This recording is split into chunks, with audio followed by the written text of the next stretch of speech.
Thank you. And I'm going to share my screen for Amy. I forgot to do that too. Share screen, and I want to remember to click this button so she can hear the system audio. All right, all systems are. Oh, what is that? This is the plate.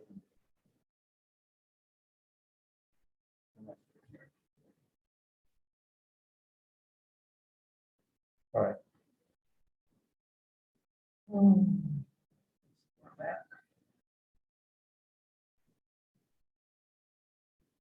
I grew up to be you, though.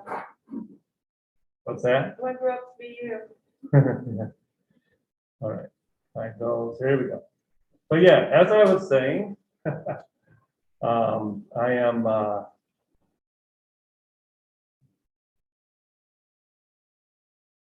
teach in digital art and design.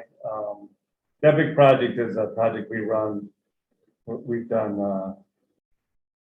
about 40 projects, over 400 of our students. We make apps and websites and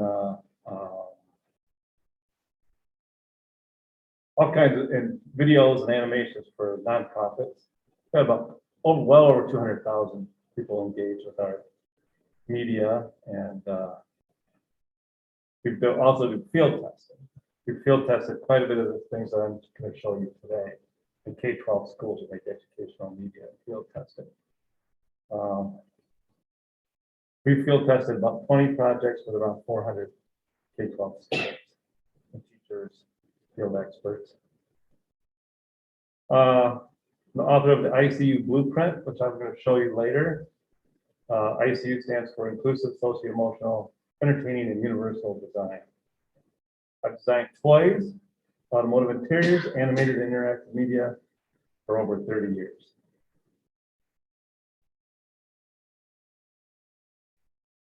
Okay. So I'm going to start out with kind of a philosophy that I have about human-centered design. As we progress through our creative lives, we progress further away from ourselves. I think we all start out, most of us, when we're young, when we're kids, we like to draw. Therapeutic for us. We get a lot of positive feedback from friends, family. You know, it's really kind of inward looking. All through K-12, when you're given assignments, they're mostly like self-expression. Even if they're on a social topic, it's like express how you feel about the topic, right? I think we all kind of tend to start that way. I don't know if you've ever Bronfenbrenner. I always have a hard time with this one. Bronfenbrenner's bioecological model. So, at the center of this model is us, the individual. That's what I was just talking about. And when we make art when we're young, we're making it as an individual, mostly for ourselves. Right now, you're in a mesosystem, which is your school, your family, your peers, you know, here at school, and you know, it's a very supportive environment. You know, we're getting feedback from each other, some critique, but we're also getting a lot of support. It's a very safe environment. Still kind of inward looking, except unless you're in one of Gayle's classes. And then some of you may have already entered the Excel system, but I think for all of you, the hope is that when you leave here, you'll enter that system, which is industry, right? This is the jobs, the place you're going to work, and the media you're going to create. Most of you will start out, frankly, as being somebody's tool. You're going to be, it's going to be their idea. You're going to be working on your idea, probably. You'll be working on their idea. That's okay. You got to start someplace. Some people really prefer that. We have many people in our program not all, but they just really like headphones on, head down, tell me what you want, I'll make it for you. That's their whole career, there's nothing wrong with that, okay? But those folks will never escape the Exxon system. Right, they're always locked into that. The macro system, for me, is where human-centered design really thrives. That's when you start to take effect on culture, values, customs, laws, okay, where you're really doing big picture stuff.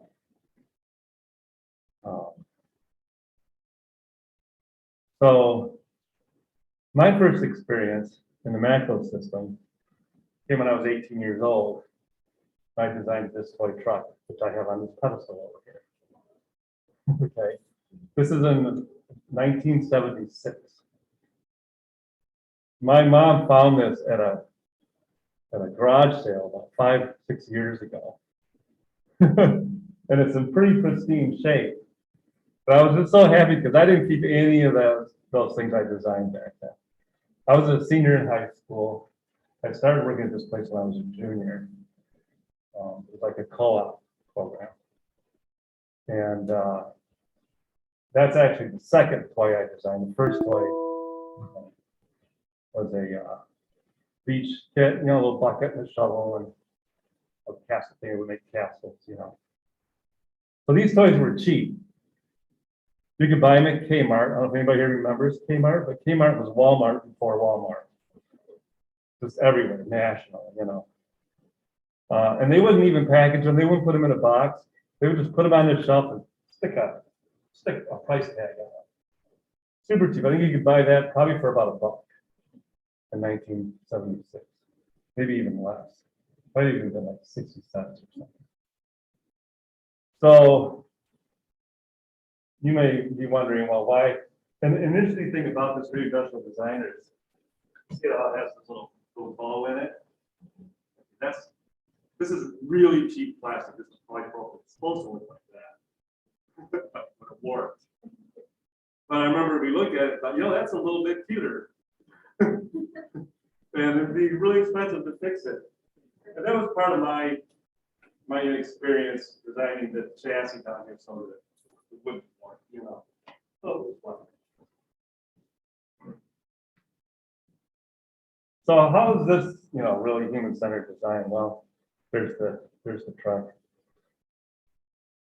So it might be hard to believe, but this was one of the first times that every family could afford a large toy truck. They were a pioneer in cheap, large plastic toys. It only has 12 parts.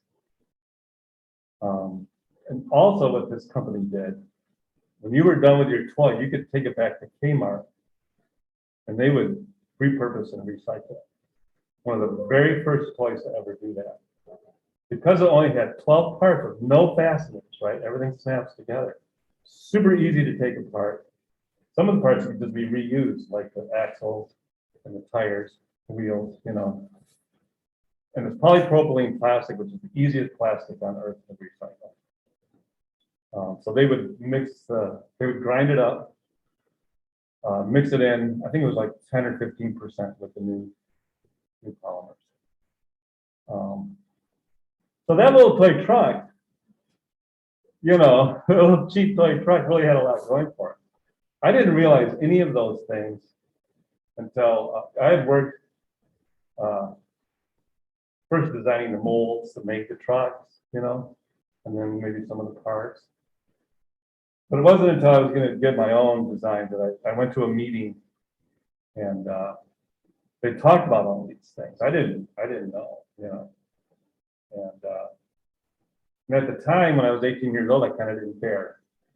It wasn't until much later in my life that I was able to look back and say, yeah, you know what, that is pretty cool.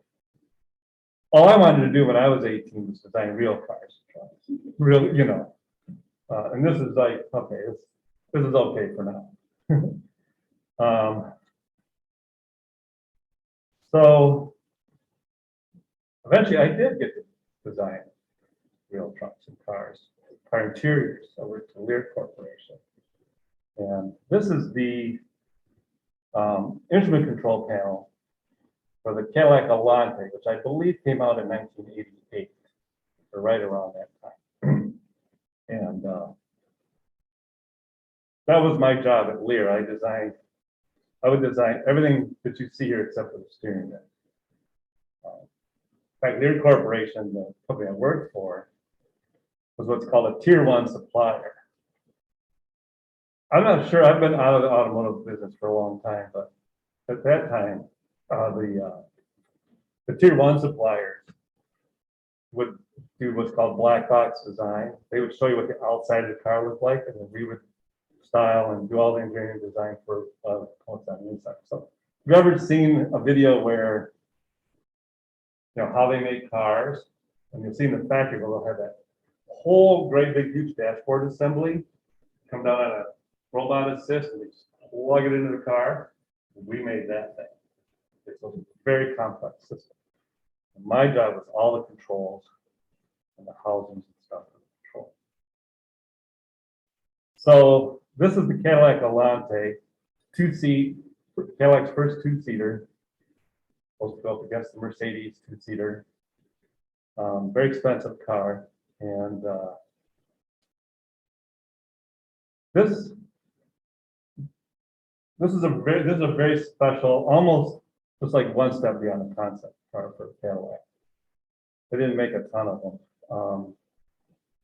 And so we were able to innovate a little bit more. And so, how many of you, everybody here has probably dealt with the radio control in the car, the multi-function button, right? You click it, you get a menu, and then you try to decipher the secret code of what the menu items mean. You find the right one, and you click that, and then you kind of do the dial. Okay. So when you're driving the car and you're doing this, it's very dangerous. Yeah. And annoying. So me and the chief designer that we were working at for the car, and this car only had, I think, 2 designers assigned to it at Cadillac. So it was a small group. So I said, let's get rid of that multi-function button. Let's just have one button for everything. Yeah, let's do it. So this car, 54 push buttons. The most push buttons ever put in an automobile. Okay. But you can see it's pretty organized, all the stuff for the radios is right there. And some of the buttons aren't shown here because they're on the door. You're on the door. Yeah. So the car came out, the early prototypes came out, and the magazines are always invited to see them. Well, actually, the later prototypes just before production. The magazines come out, and they panned it. They're like, nobody wants 54 push buttons in their car. Nobody's going to like this. Is ridiculous. What are you thinking? Because it's unconventional, right? Thing was, is when the car was launched, and they do consumer surveys, get a lot of feedback through the dealers, and this control panel system was the highest rated control panel system for usability ever made by General Motors. And this car eventually won Motor Trend's Car of the Year, which is like the Oscars for automotive industry.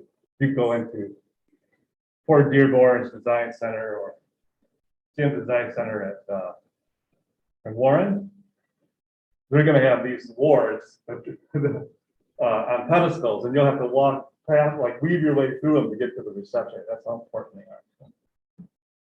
So, yeah. Do you take questions as you go? Yeah, absolutely. So, and no one got left. It's a joke. It's a joke. So, did you model your dash after an airplane control panel? Because we did study a little of that. Yeah. Early in our class. I don't remember. Okay. It's a long time ago. I do know that Feel like I that. do know that the manufacturing process for these push buttons was pretty new.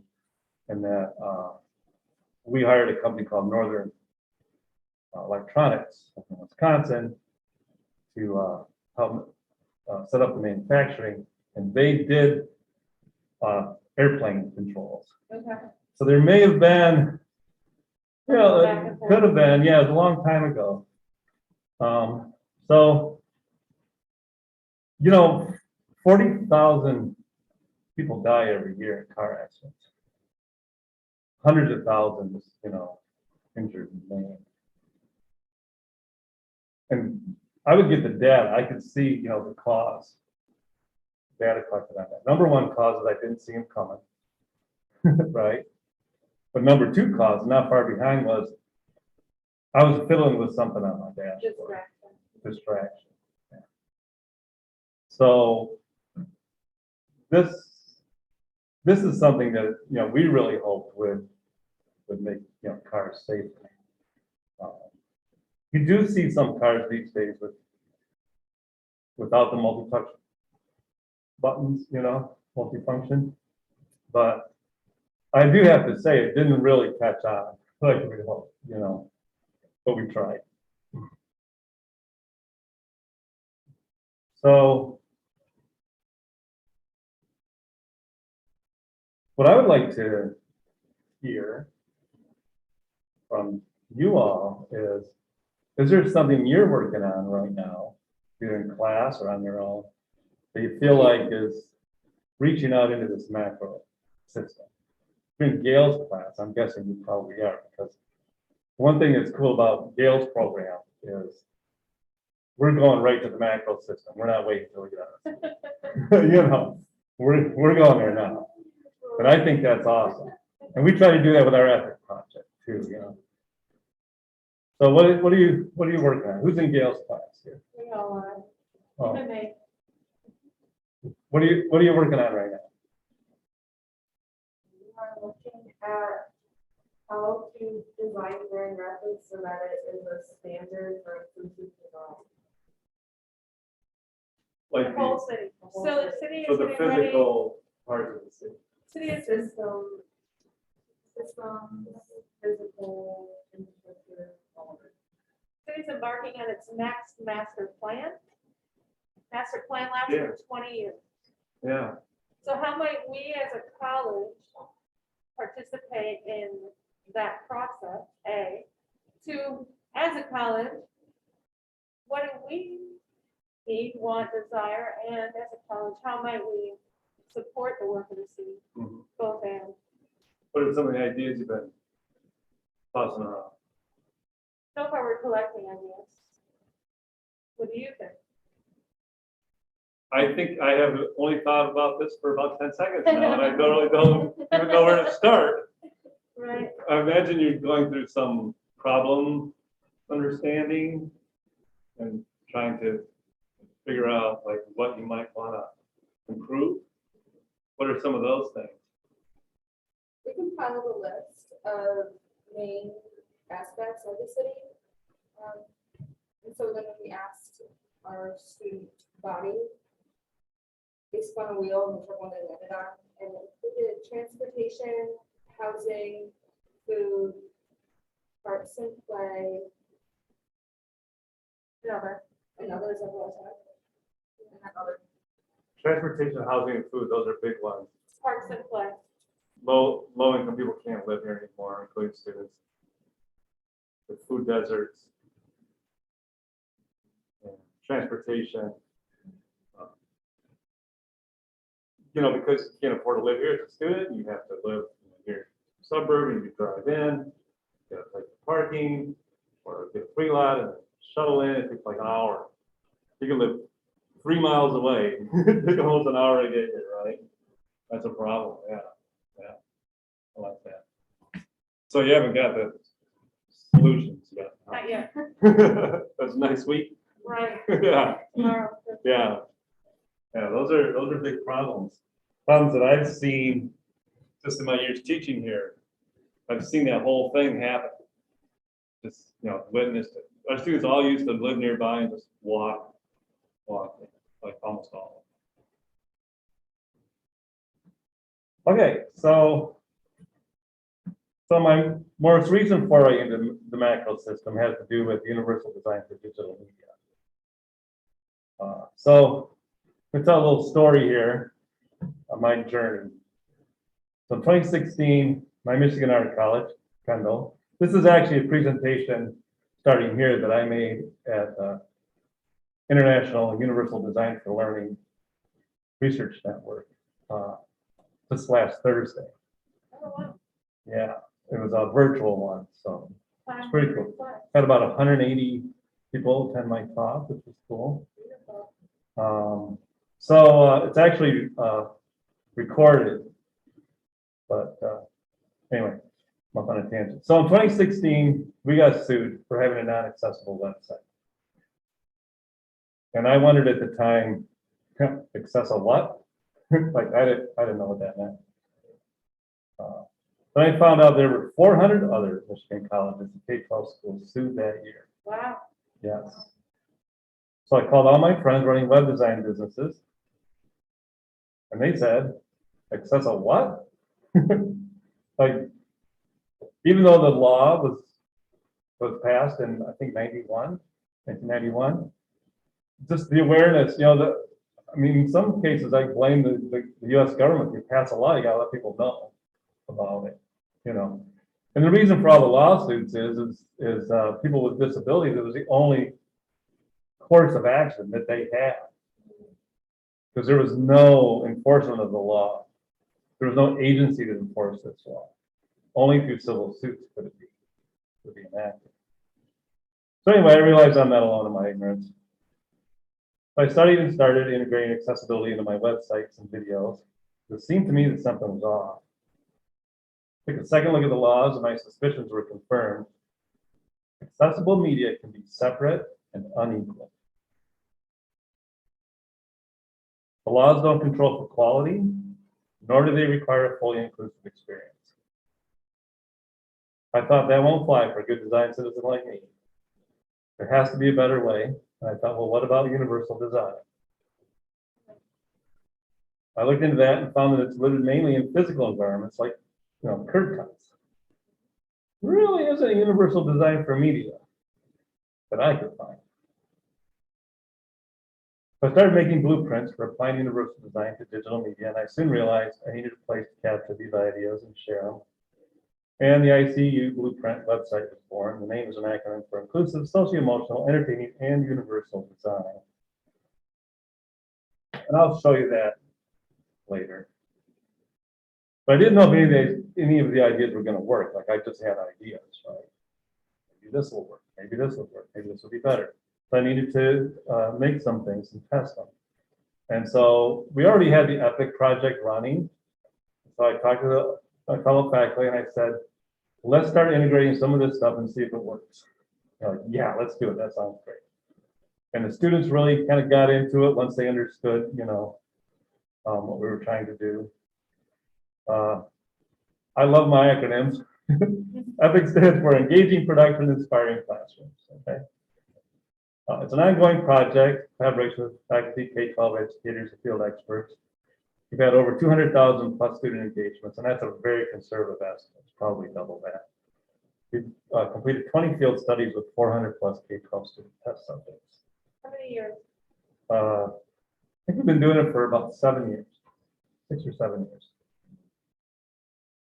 So a few of our collaborators, Grand Rapids Public Museum, Jim Crow Museum, Mental Health America, and Art Prize. Kind of gives you an idea of the kind of entities that we're working with. I don't know if you've noticed, there's a row on the other side of this wall, a row of busts. We made an app. You can go to I was just at the Public Museum last weekend, and all those posters are on the walls of Old Street. Everybody been to Old Street? Grand Rapids Public Museum? Yeah. Anyway, there's an app. If you hold your phone up to them, they come to life like a Harry Potter newspaper, and they talk to you. And whenever I go in there, I always like, hey, come over here, I want to see some magic. They first say it comes like some kind of creep, right? I'm like, no, really. And I show them to them, and they just freak out because AR is still new, augmented reality. People aren't used to it yet. And that was part of an educational game that we made for that. So here's what we learned about universal design in UDL. This is for my UDL people. When UDL-oriented students integrate media, it's better if the media is universal. So UDL is universal design for learning. So let's get into the nuts and bolts. So 6 reasons for universal design for media. First reason is we can stop disenfranchisement. Unemployment rates are low for disabled people. 14%, only 14% of disabled people are employed. 45% folks with vision disabilities, 53% folks with hearing disabilities are employed.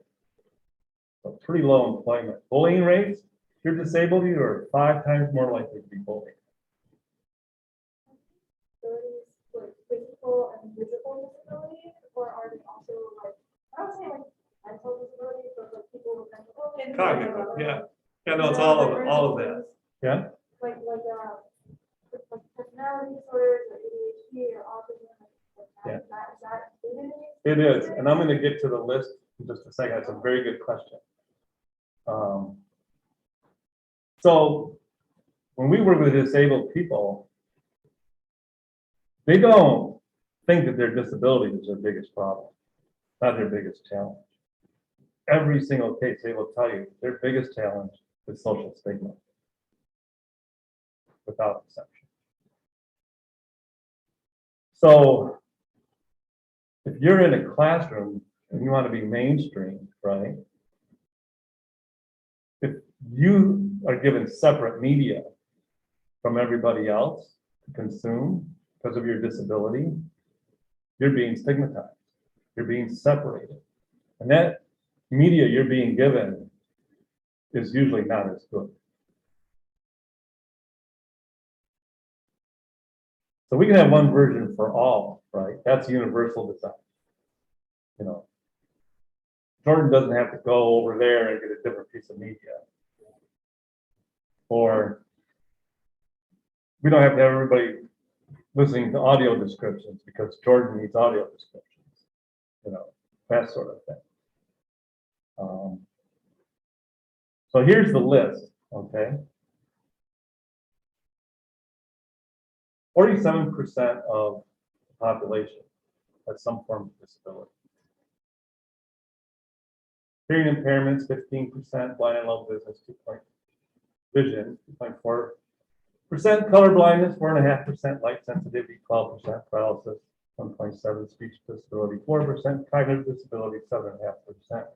And that's clinical cognitive disability. There's a lot of unclinical. So, and the other side note here is 1/3 of the population primary connection to the internet is a cell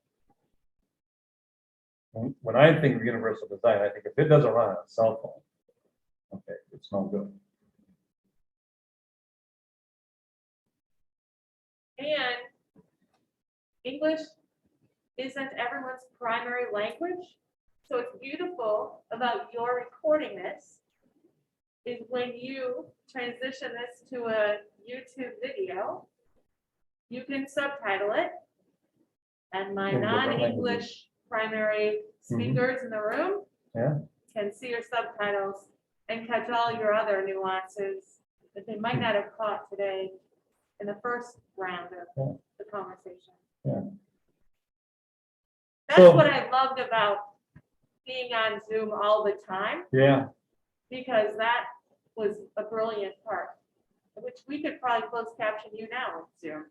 We could, for sure. And I did when I did my international Right. presentation. Just, sorry about that. We should have thought about that faster. So, well, I asked 118 people some questions. And what I'd like to do is ask you these questions, okay? And what I would like you to do is, like, everybody to stand up and kind of get in a circle, facing each other, okay?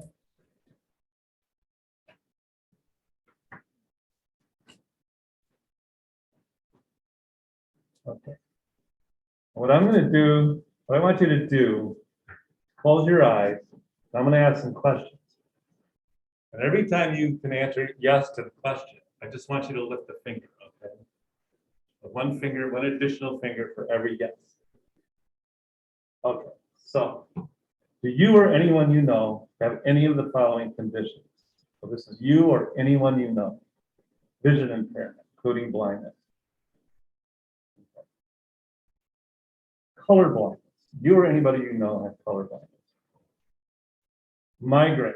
Anybody know anybody with migraines? Okay. Hearing impairment. Anybody with hearing impairment? Cognitive learning disability. That includes things like ADHD, dyslexia, that sort of thing. Okay. Speech impediments. Okay. Partial or no hand function. It could be even like tremors and sort of thing. All right, so let's hold those fingers up in front of you. Let's open our eyes and see what we have. Did you find yourself saying yes more than you thought you might?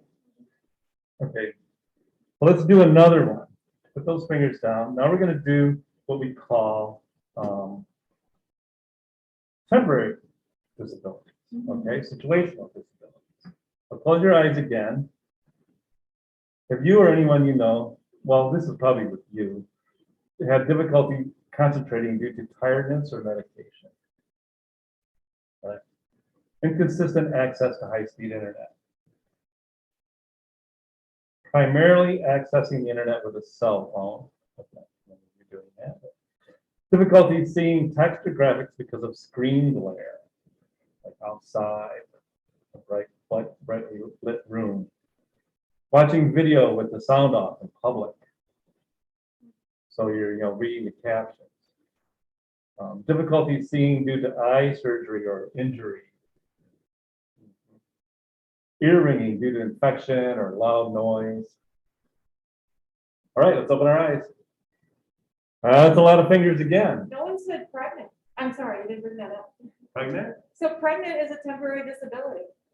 It's true, even just having a child in one arm is a temporary disability. Yes.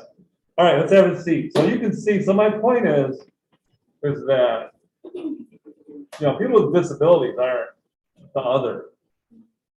I mean, they're us, they're our families, they're our peers. They're us, So when we think about designing for, and so the reason I did the second one is, one of the core principles of universal design is if it's good for persons with disabilities, it's probably good for us. It's going to help everyone. So I've been doing whenever I do a virtual talk, I get people to take that survey and I collect the data.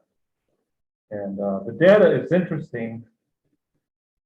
49% of the time, the answer was, on average, was yes, which almost matches perfectly the 47% from the national statistics. So, it kind of makes it real, at least for me. Another reason we're doing this is to minimize legal jeopardy. There are 8 laws, 88 Title 1, 2, and 3, 88 Section 504, Section 508, CBA Title 1, and Title 2. That's a lot of laws. And I will tell you, this is the main reason that a company will invest in accessibility because of potential legal jeopardy. Yes? Is it only the nonprofits or can the for-profits be sued also? That is a good question. So the laws are unevenly applied right now in the courts.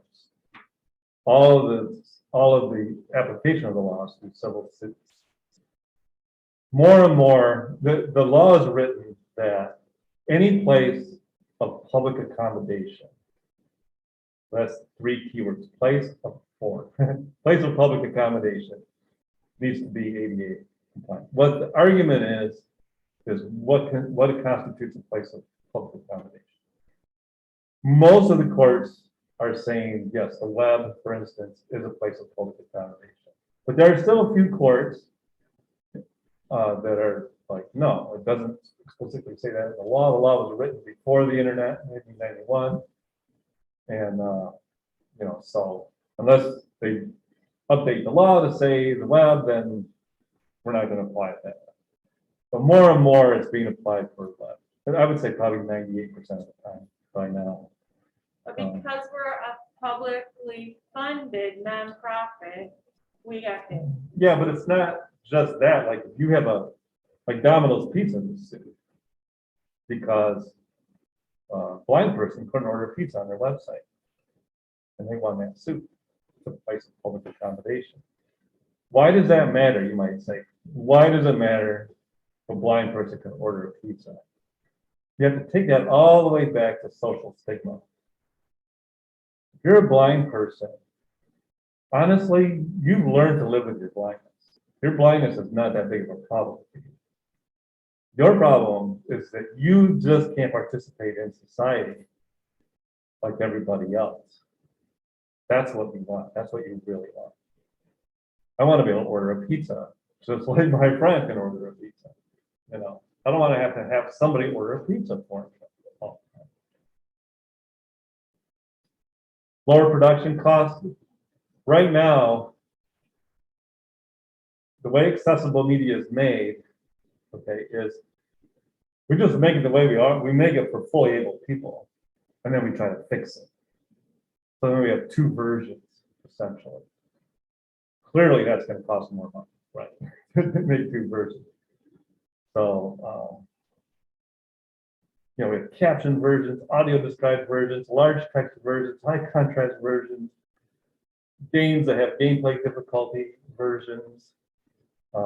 So Universal Design says, no. We just do all that in one version.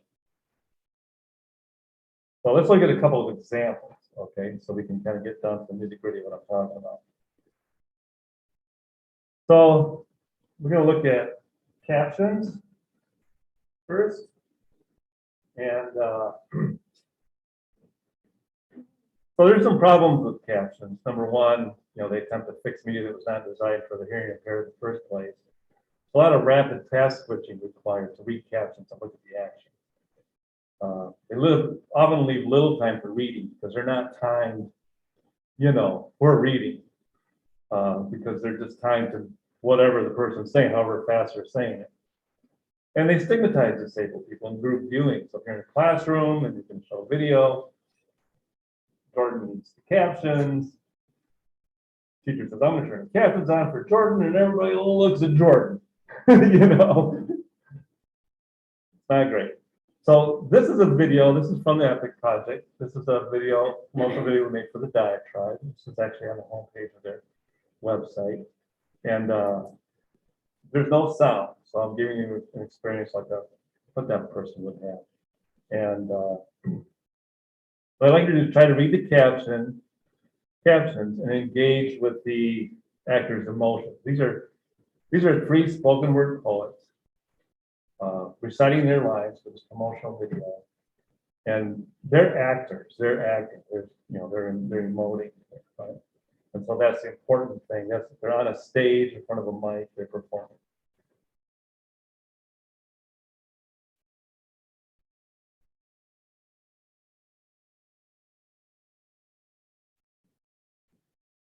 Oh, come on. That's not hard to read, is it? There we go. Let's start over.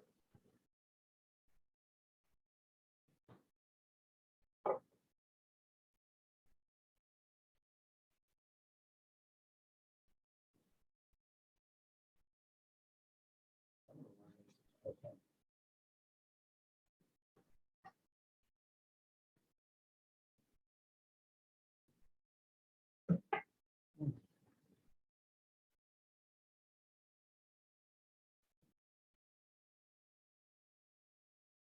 Oh, I don't know why that's doing that. Let's try YouTube straight up.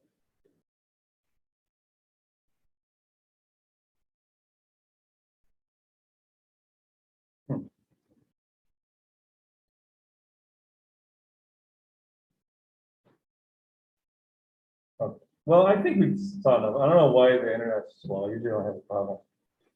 So this is a pretty typical caption thing. So if you find yourself, kind of jumping back and forth, like jumping back and forth, that's called task switching.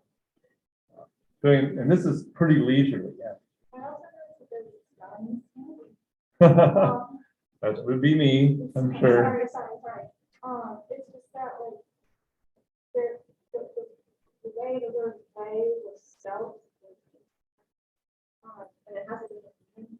So, and that can be another problem with practice, that I've also noticed, because I put my captions on when I'm watching. Yeah, So. no, that's on me. I handmade those captions.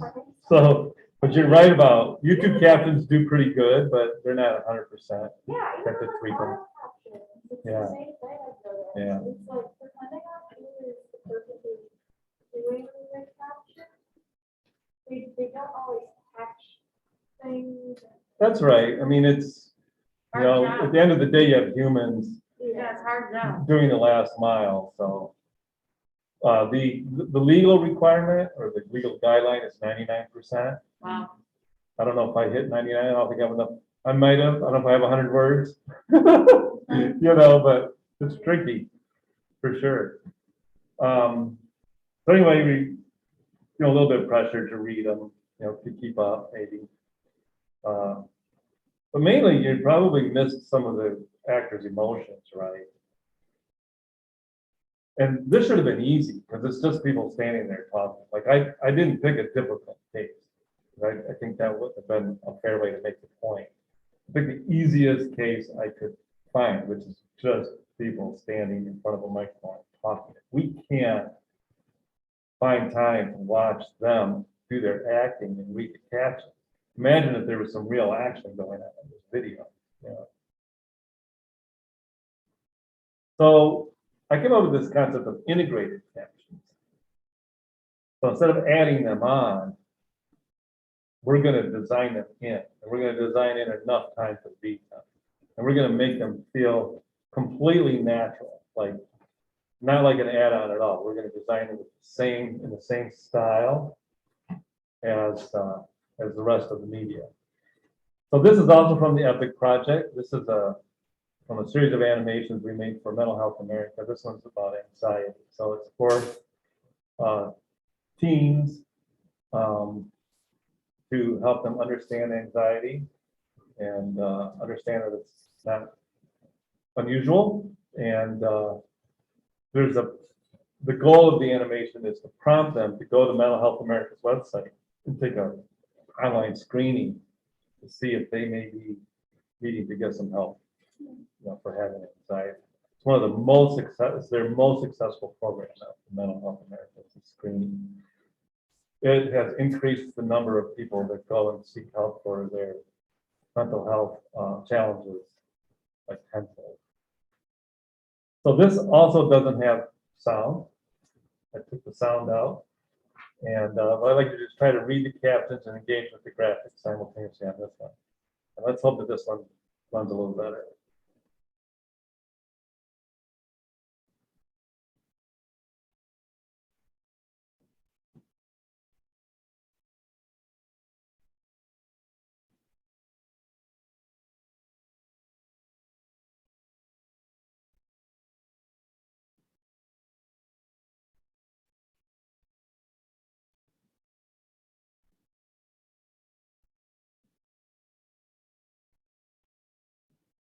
That's a little segment from that. Do you find that a little easier to follow along and read? And to, when there was graphics and little action, you hopefully could, follow along with that as well. So we're still working with this idea. I took the part of this animation that we were most successful at. This is one of our first forays into this. And sometimes we didn't give enough time for reading, I think, and that. So it, takes a little practice. So let's talk about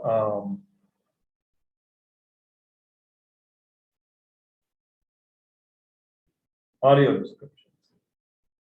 I don't know how many of you are familiar with audio descriptions, but it's for sight impaired and blind people. And other descriptions telling them what's going on the screen. They can't see it. So this is the same animation. We made an audio described version of it. Okay, so I'm going to play that audio described segment. You just feel the air getting caught in your throat. Their throat swells. They sweat. Black goop emerges from their mouth and engulfs them. Those feelings eat away at you from the inside out. They consume you. The person melts into a puddle. People around them are oblivious. And it feels like no one else can see you struggling, which just makes it worse. Someone asks, "Have you tried yoga?" The puddle furrows their brow. That's a little segment from that. But there's a second voice coming in explaining what's going on. So this is a fix, right? This is clear fix. You're in a classroom. Jordan, doesn't see very well. The teacher says, "Okay, we're gonna play the audio described version today," and everybody looks at Jordan. Thanks, Jordan, right? Of course, Jordan doesn't know they're all looking at him, but probably feel it. So, these interrupt the flow, of the animation. They often leave little time for accurate description.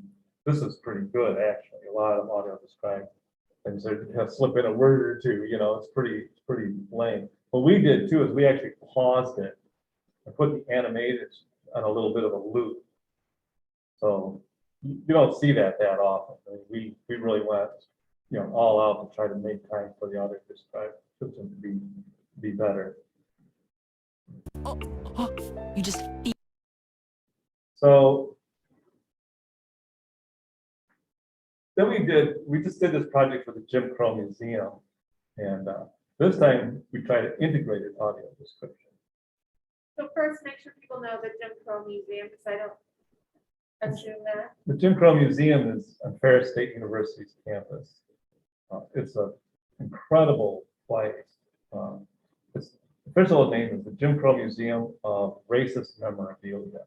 And I should make an assignment for you to study the video, because I don't think we'll get there, but I'll put that on there. They have a fantastic virtual tour if you go to their website. So I'll put that on the list for the And weekend. we made 5 animations for them that are part of their virtual tour. And also when you go there, they have a display button where you can play it. And so these were for kind of, I'd say like 5th through 9th grade, something like that, students. They have a part of the museum called Achieving Despite Resistance. And so this museum is pretty negative stuff. I mean, it's shocking, racist publications and toys and all kinds of racist products. Yeah, and stories of racism. So what they noticed was when young people would come through, they would just be like really pretty sad on the way out. So at the end, they take them to this part where they have all these stories of Black achievement and a lot of positivity. So this is one of those, and this is about this animation is about the Harlem Hellfighters, which was an all-Black regiment in World War I, who also were a jazz band and are credited with bringing jazz to Europe. Crazy, huh? Anyway, they were very decorated, but of course, when they got home, it was just the same old Jim Crow, happening. So what we've done here is we started with the script. So we're going to need to write the audio description into the script. So in the blue, we have the audio description part. So lost a trench. So we know we're in a trench. Foot of ground to the enemy. We know there's an enemy. Battle sounds. Single shot from a gun, reloading, then another. Well, there's a soldier, right, in a trench, fighting an enemy, shooting their gun. We just wrote it right in. Trigger warning too? What's A that? trigger warning too? What do you mean? What's the trigger? So warning? literally a trigger warning for the gun sounds, I suppose, okay. yeah. Well, think about that. So this is the audio for the clip. We're gonna listen to the audio first. This will give you the experience that a blind person would have, right? Because they're only hearing it. And try to, picture in your head what might be happening in the video. They never lost a man through capture, lost a trench, or a foot of ground to enemy.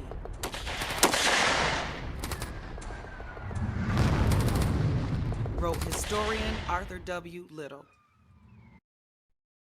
Okay, so that's the audio that we made. Now we can watch the video. See how well, that matched up. They never lost a man through capture, lost a trench, or a foot of ground to enemy.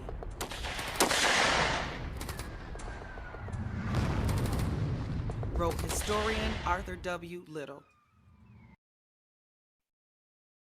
Okay. They so never lost a man. How did we do? Pretty good? So I think it's not that important that you have that exact image. One thing that, we've worked with Grand Rapids Blind Association, and the thing that,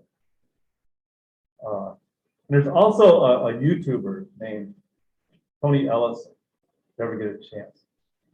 He's got a whole channel where he just explains what it's like being blind. It's really fascinating. Puts himself in all kinds of situations, like trying to make baskets, and trying to identify objects. You mind saying his name one more time? Yeah, Tony Ellison, I think Okay. it is. Yeah. Thank you. So blind people, they have their own experiences based in touch, sound, smell, and taste. If you watch these Ellison videos, he really, gets into that.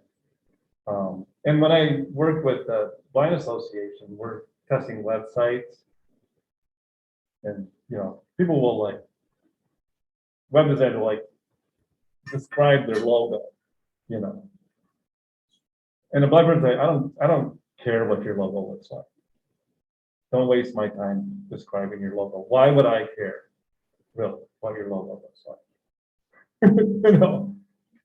Just tell me the name of your company. That's fine. Fine. So we're doing a lot of. I think I've seen accessible design. A lot of things people are doing that blind people don't care about. Image tags, which are things that on a website screen readers read to describe images. Most of the time, I just use a little piece of code that says this is decorative, ignore it, because it is. It's not germane to understanding the content of the website. Just leave it out. Not important. They don't want to have to deal with that. They're using a screen reader. Except if you're a fine artist, then you want somebody to care about what you get through. So I put that out because I watched DisArt's Instagram feed, and they're very specific about what their art is saying. Mm-hmm. So I think there's a yes and to that. And I'll share with you what that is. I'll put some examples in our notes somehow. Yeah, that could be a I think it's a thing. exception. A thing. Did they have blind people weighing in on what they're doing? Fair question. It's easy to circle back and ask. Yeah, I would be interested in Yeah. see I like how that effective it question. is, Yeah. and if there's a different way they could do it, or if they're rocking it, Right. the way they're doing it. So I'll ask Chris. Yeah.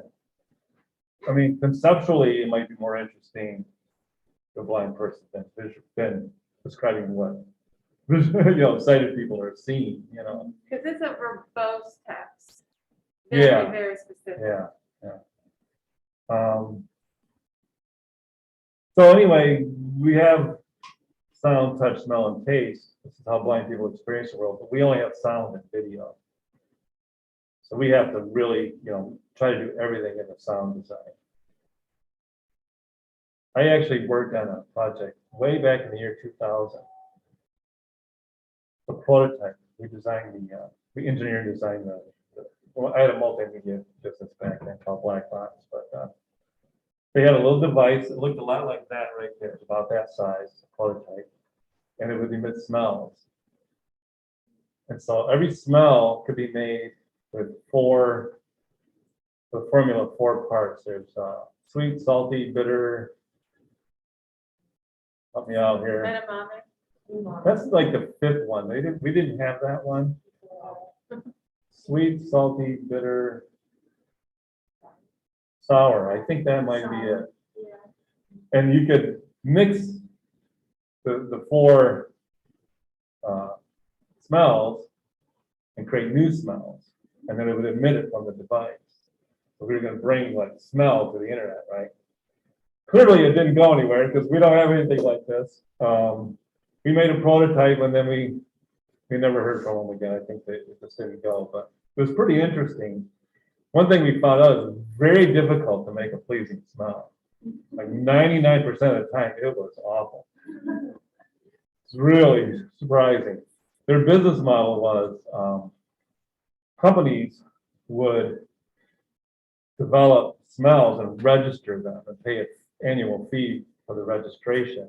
And then that would be part of their brand. They would own that smell on the internet. I think maybe the business model was flawed, but it would be cool if we had smell,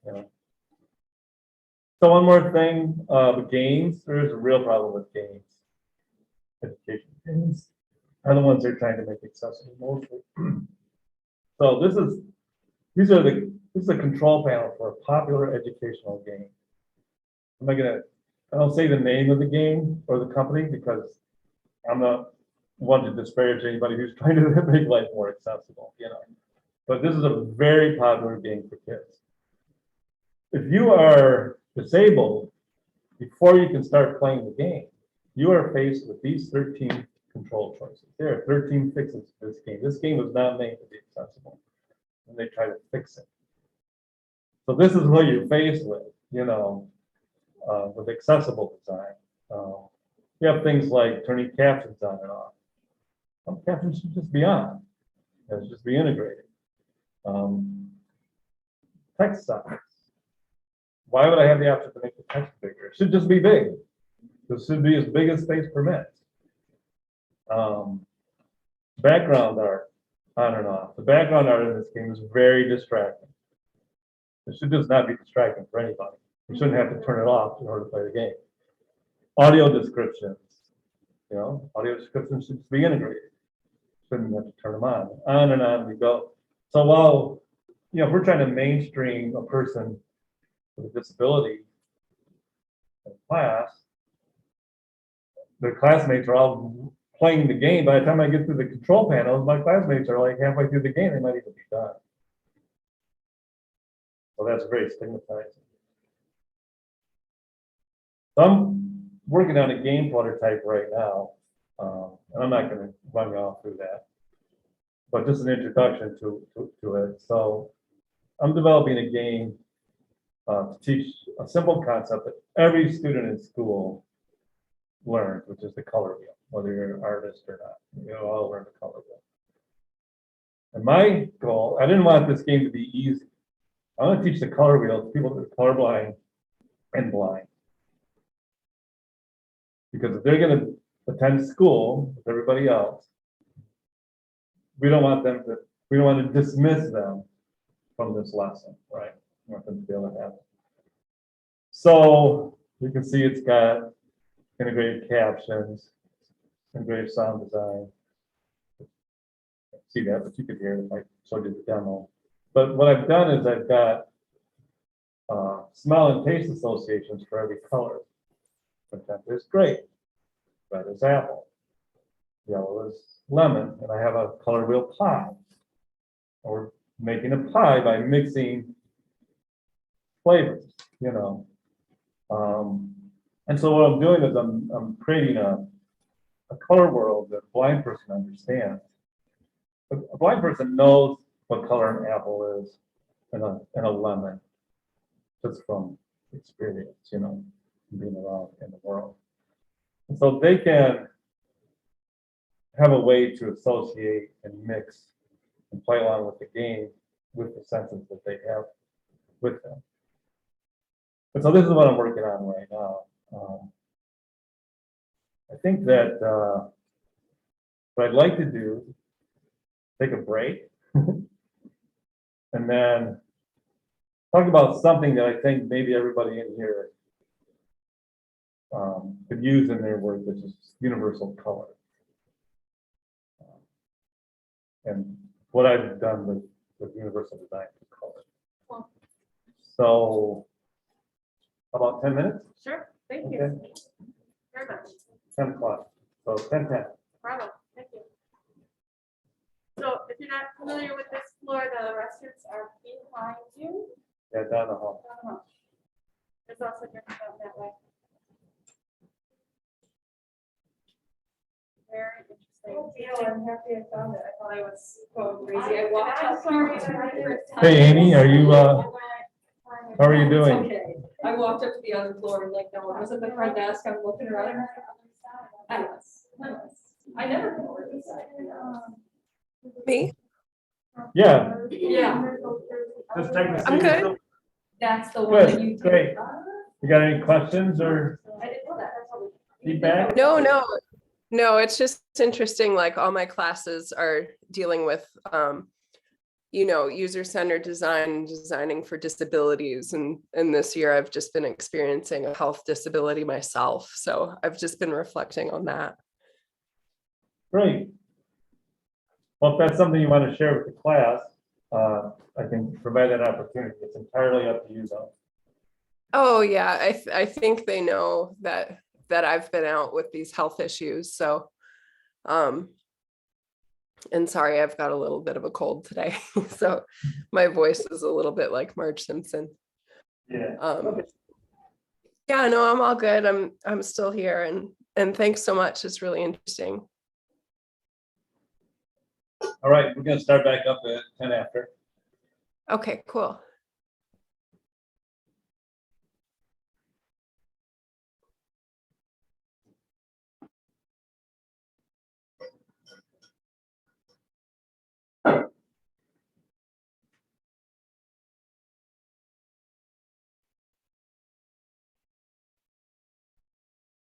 You guys want to see the AR?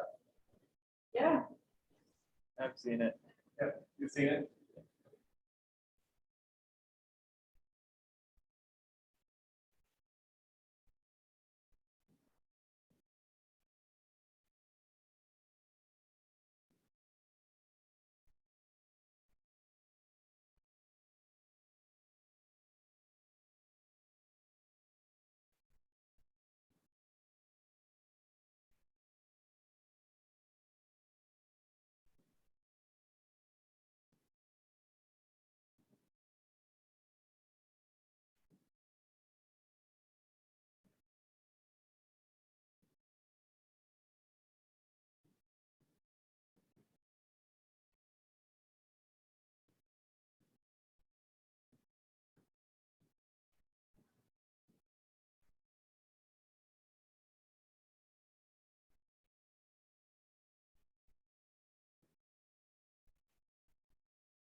How's it going, Amy?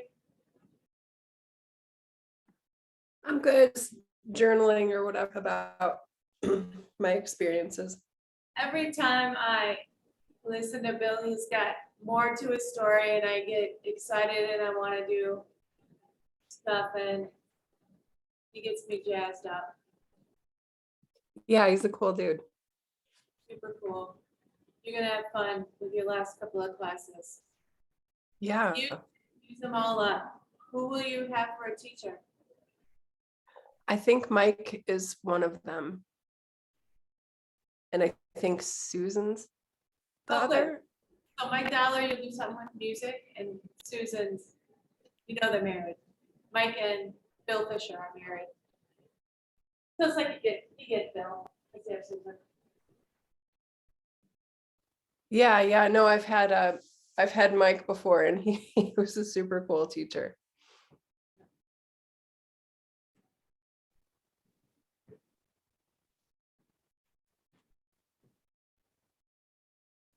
So much to know in the world.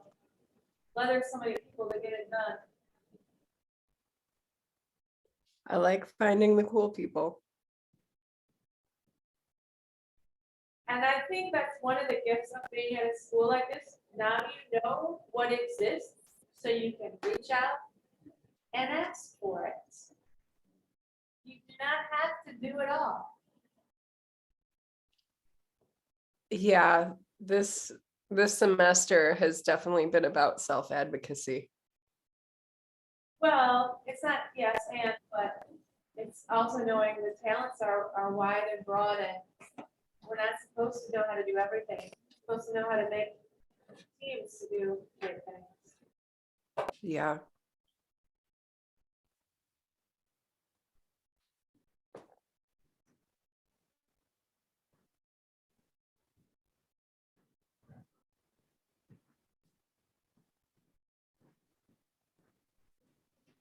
This is a better picture of the truck. The truck is so cute. Did not know that story before today.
Good job on the explanation. Well done.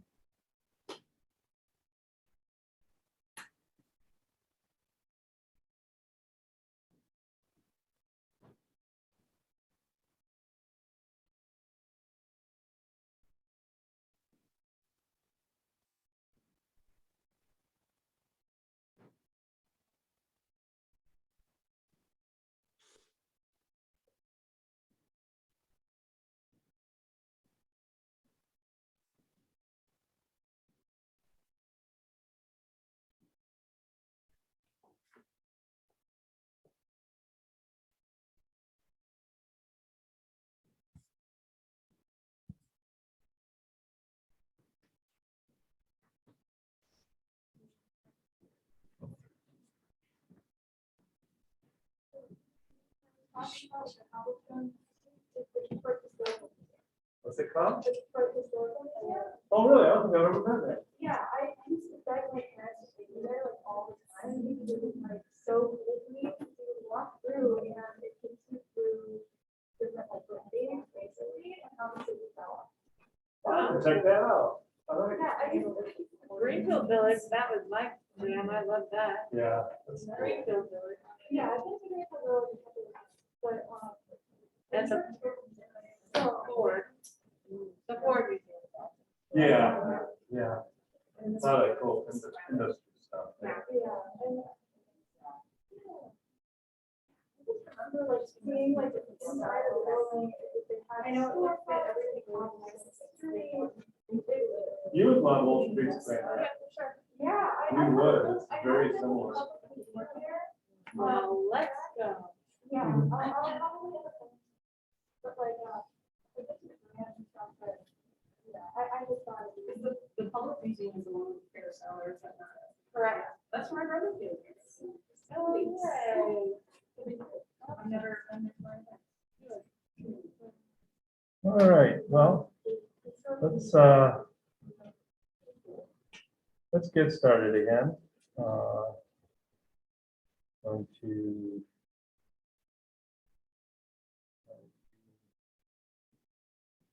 controls.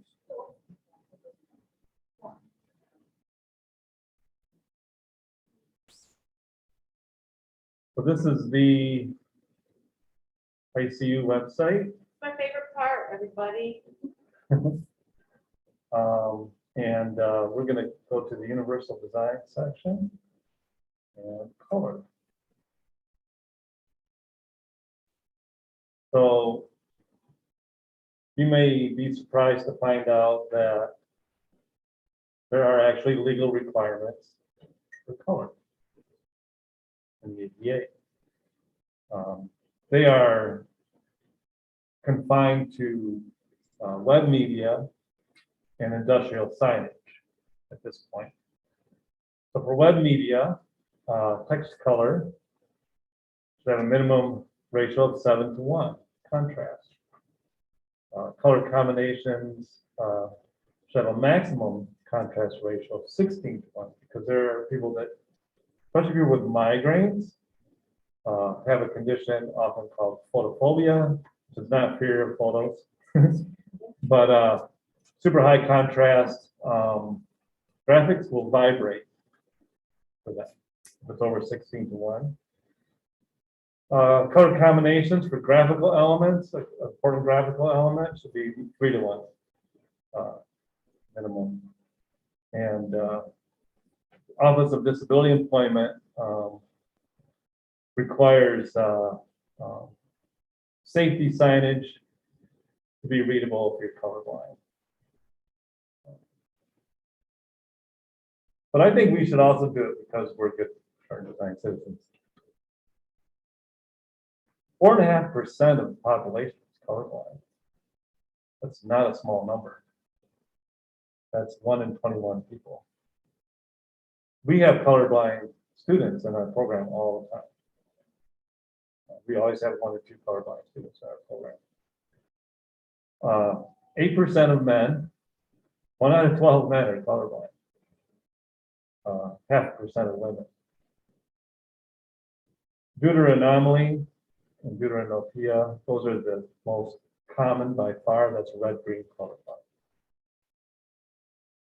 We also have low vision, photophobia, which I just talked about, photopic sensitivity syndrome. That's light sensitivity. People with migraines also have light sensitivity challenges.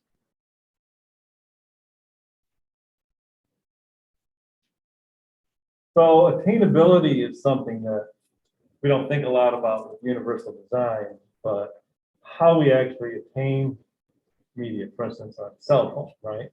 Attainable. We have color systems. You're probably mostly familiar with this. The RGB color system is the digital color system. That's what you're looking at right here. These are by far the most saturated colors that we work with because they're lighting getting, it's basically like flashlighting color on at us. CMYK, that's your print color system. You can't get the same intensity of color with printed media, generally speaking, because we're actually looking through paper fibers. And it's having to reflect back out through them. We're mixing, we only have 4 colors of ink that we have to mix together to make all the colors.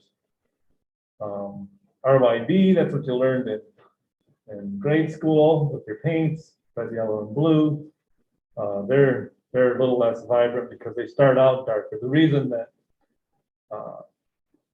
offset color printing uses CMYK is because cyan, magenta, and yellow is a lighter color than red, green, or red, yellow, and blue. They just start out lighter, so they don't get as muddy as clear. Then they have to add black to get the darks. That's the fourth color. Custom colors, if you work in product design, almost everything you spec is going to be a custom color, so you have a lot of range there. So situational variations. So the reason contrast is so important. If you've ever printed something on really, really cheap paper or try to read a newspaper, you know, things get very low contrast. And so you can see here's an example here of what happens with low contrast graphics. It can be pretty hard to read on certain types of paper. We've all experienced glare, right? And low light, batteries running down, you know, you're in low light mode, you're outside, you're trying to see your phone. But there's also space issues too. If you are a colorblind person or have some sight impairments, sometimes interior spaces can be challenging for you. They're all white, you know, they're all white, beautiful, all white style. Not necessarily that easy to navigate for everybody.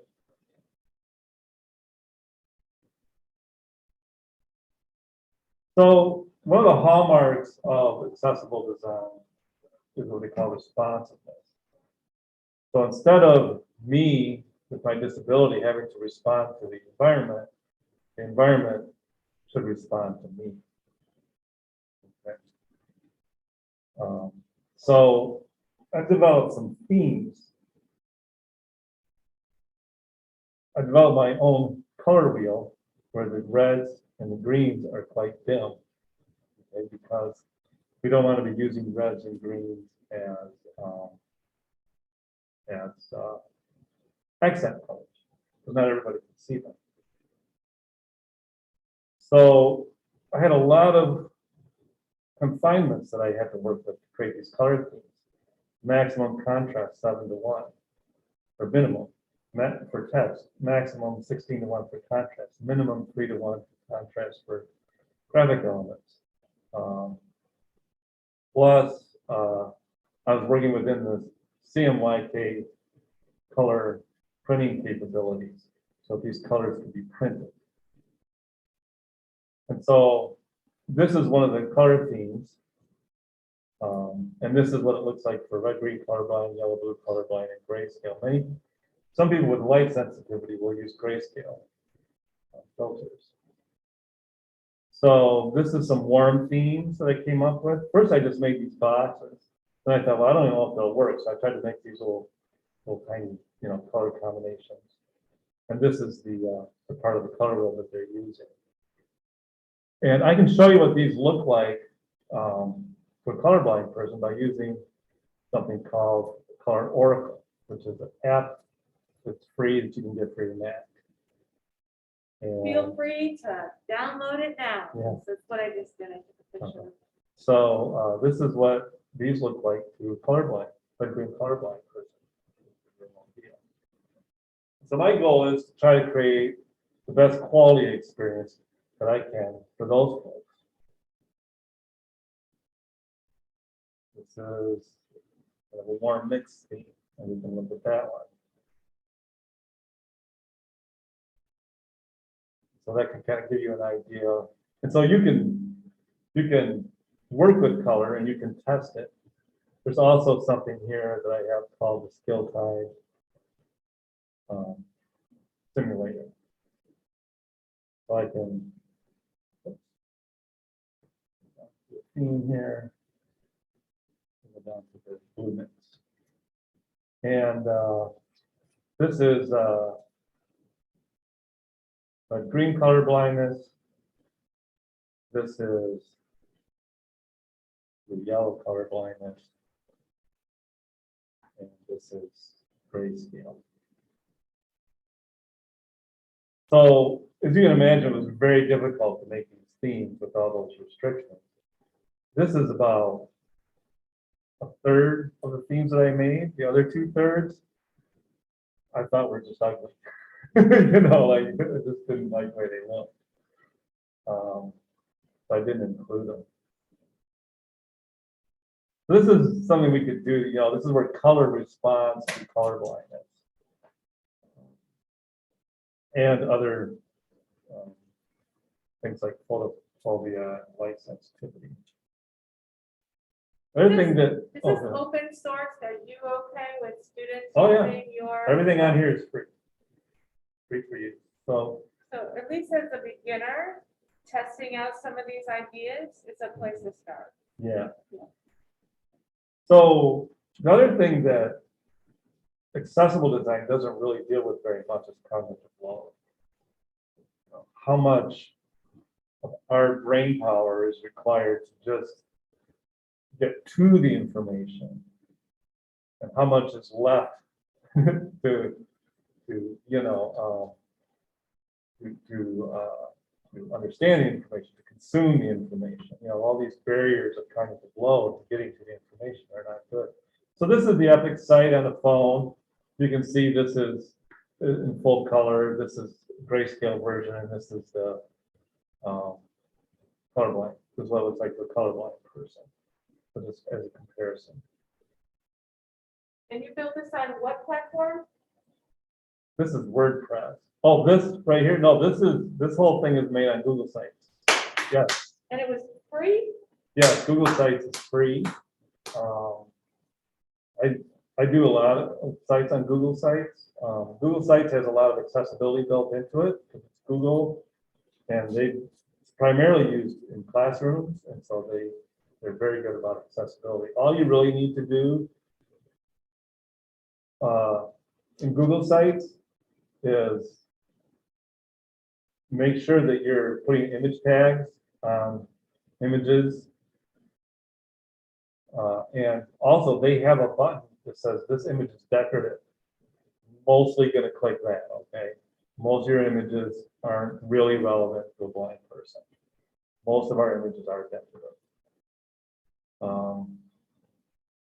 And then the third thing is, you see there's a header structure, right? This is the title. This is an H1, it's called a header. This is a subheader. You need to do things in the correct chronological order, because you know there's a tendency, I see it all the time, people will use headers, styles for styling. Well, I don't like this big header, so I'll make it an H2. But I want this to be bigger, so I'll make it an H1. That's out of order. So what blind people do when they go to your website is they use a screen reader, and in that screen reader they use something called a rotor. And the rotor allows them to surf a website various ways. They could surf they could go through all the links. They could go through linearly. But by far the most common way they surf a website, probably 99% of the time, is by headings. So they'll go through the headings with their rotor, and if they get to a heading that they think they want to read the content in that subject matter, then they can click the next and it will read that.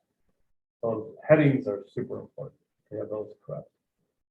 And it's really easy to do that in a Google site. And a Google site automatically makes sites responsive. You don't even have to think about it. Your phone, yes. So signal and noise. I've been kind of interested in something called information theory for a long time. And famous book written by Hofstadter years ago, name which I can't remember. But anyways, he talked a lot about signal and noise. And the history of information theory started way back in World War II, and they were trying to decode, or they're trying to create, not decode, they're trying to get radio to work. Actually, probably World War I, a long time ago. And you'd send a radio message, and most of it was noise, and a little bit of it was signal.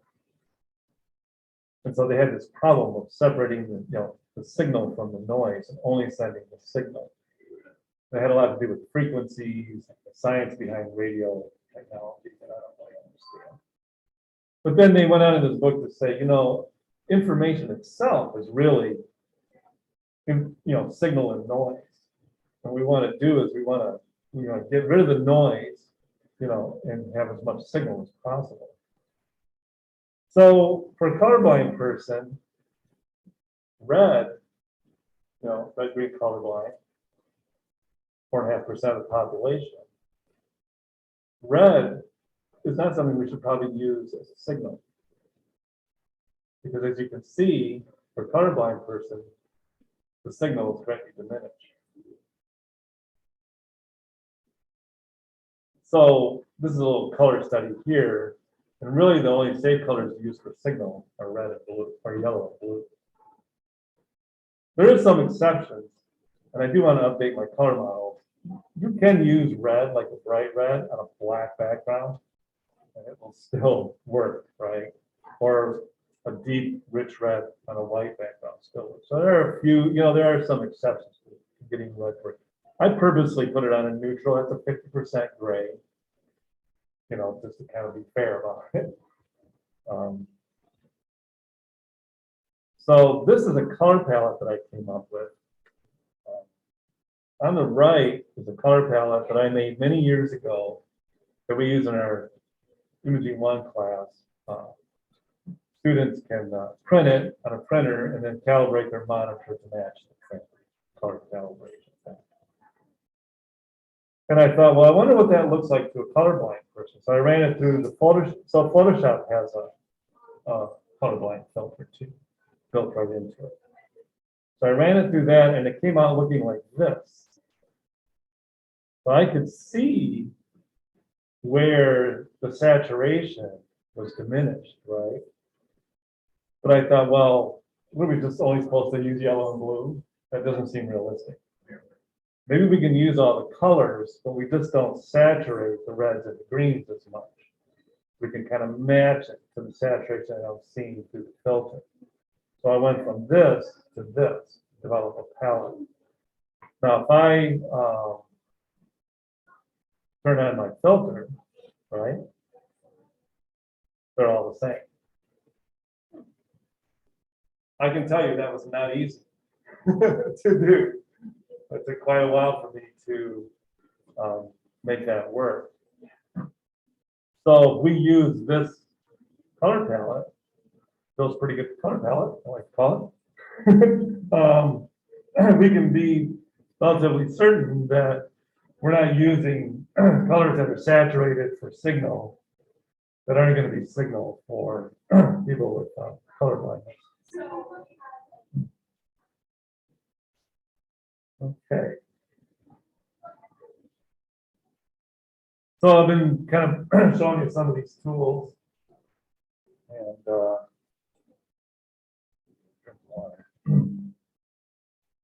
so we have the themes. This is a great simulator that we can download this app right now. It's like a minute. It's a free app available on iPhone and Android. So if we want to pull our phones out and get this app called Chromatic Vision Simulator. And you can walk around in the world and experience the world just like a colorblind person. And you can point it at a computer screen, like I'm showing here. And you can just get really quick, idea of what colorblind is, especially if you're working in an environment, working on product design, you're not working digitally. I was in the hospital few years ago when I had a nephew being born, and my brother-in-law is a administrator at the hospital at Spectrum. In fact, he was in charge of the whole vaccination project. Wow. Thank you. Yeah. That's So great. he does any huge, big special, big project that's out of the ordinary, they give it to him. And he does it. So anyway, I was in a hospital room and they had a emergency fire alarm thing, I think, or something. It was red. And it was on like a brown or a green wall. And I showed him the app. I'm like, good luck finding that. It almost disappeared, you know. So you guys have the app? Yep. All right, so it's super easy to use. Basically, when you open it, it just starts working. Stuck in this other app there. Yeah. Works on my feet even. Yeah. So it's a go. So you can do a side-by-side comparison. So D is red, green, colorblind. And you can just look around and see what the world looks like. You got it working? Yeah, so point it up at the screen, for instance. So that is probably the handiest tool that we have. Kind of on Euphoria.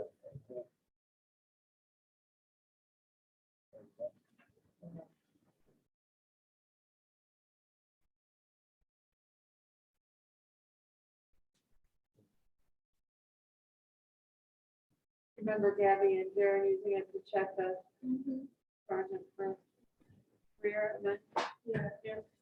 There's not much color in this room. No, there isn't. But now you have this app, you can Pretty cool, though, right? get it. Yeah, so kind of this thing.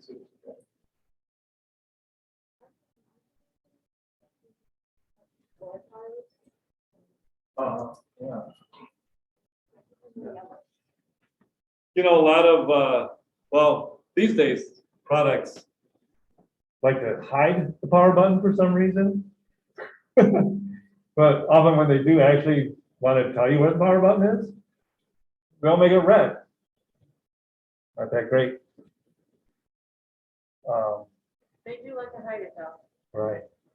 So for online assessment, I have some tools here too. So I have a quick question, Yeah. go back to that app. How do you download it onto your screen? Because you're checking stuff digitally with it. well, all I'm doing here is pointing my phone at a computer screen. But earlier you were. That's a different app. That's Oh. called the Color Oracle. Oh, color oracle, okay. And I have a link to that on here. Is that also free? Oh yeah, all this stuff's free. Okay, I'm just jotting it down because Yeah, I'm trying to get notes for my notes.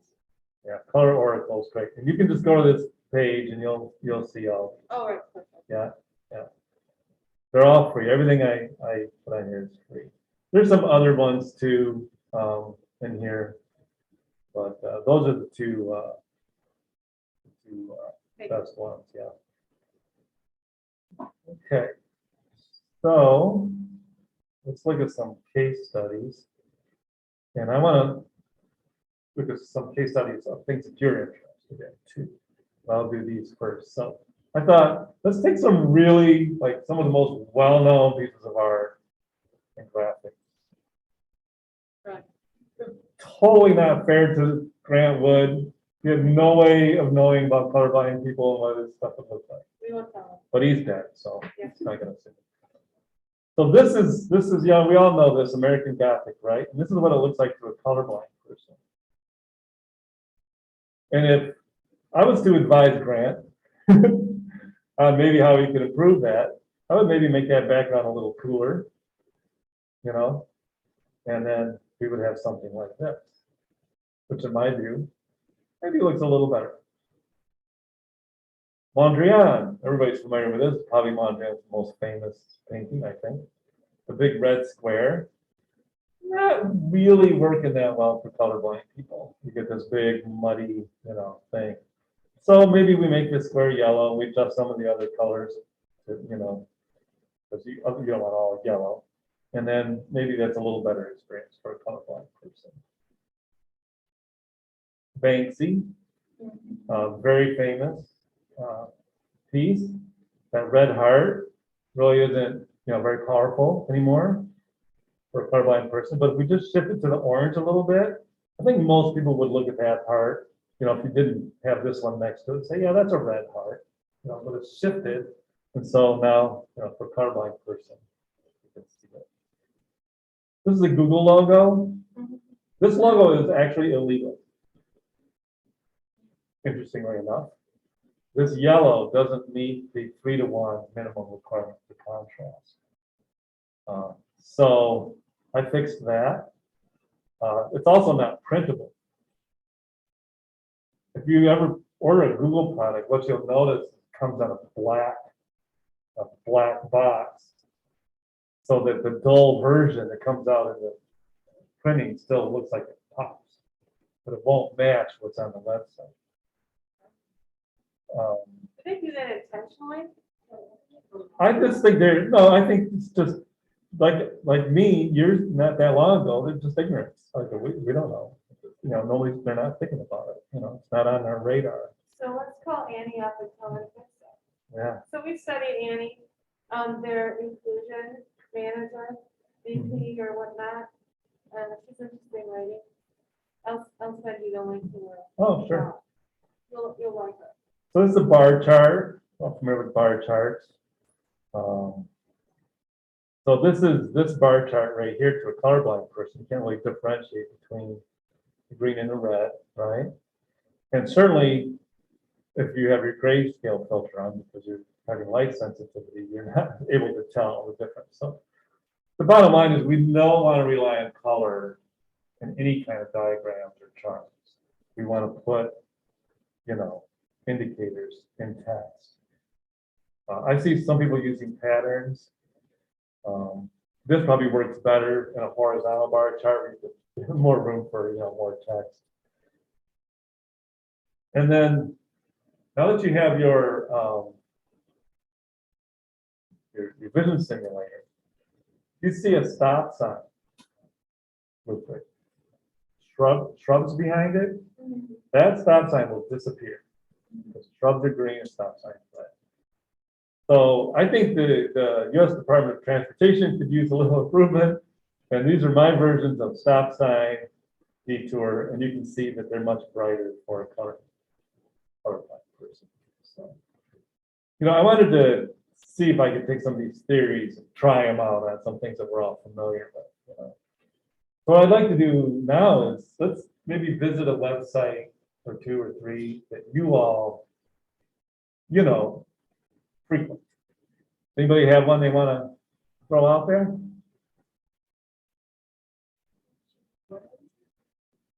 Twitter? Yeah.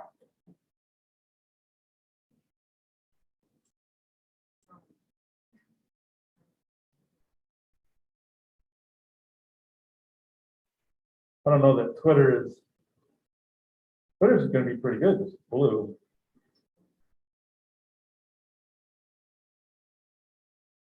So the content that Twitter makes Did we say K-Cat? is good. Ferris is red and yellow. Versus red works surprisingly well. And we'll go to that and I'll show you why. So this is KCAD. This is terribly hard to read, probably illegal, so it's that. But we just fixed it. So. Yes, we hired the Accessibility Industrial Complex to come along and make our website technically legal and meet the minimum requirements. Right. Yes, we did that.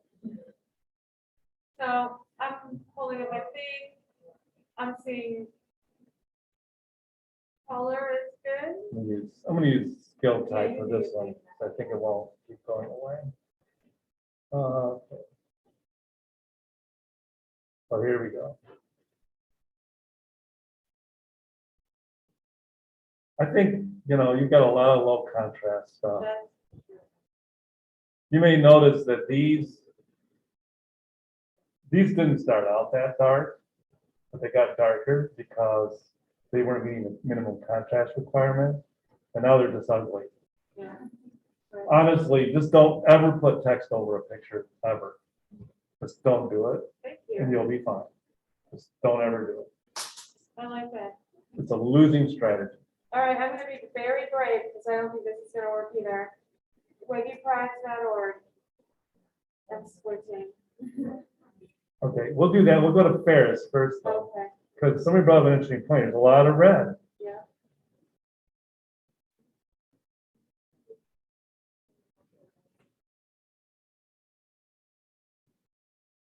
We've got to reapply the filter.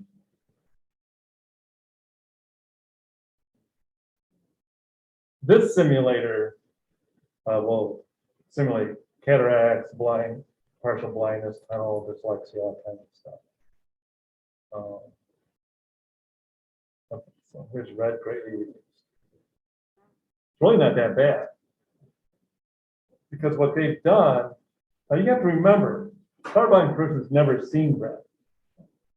So you may be making an aesthetic judgment right now that they've never made, right? So what they've done with the fair site, I've noticed, is they use a lot of red, but they have good contrast. They always have it next to something that's very light or something that's very dark. And I talked to you earlier about how those are the two ways that you can actually use red, depending on what their juxtaposed you have. So they seem to understand that, do a good job with it, I think.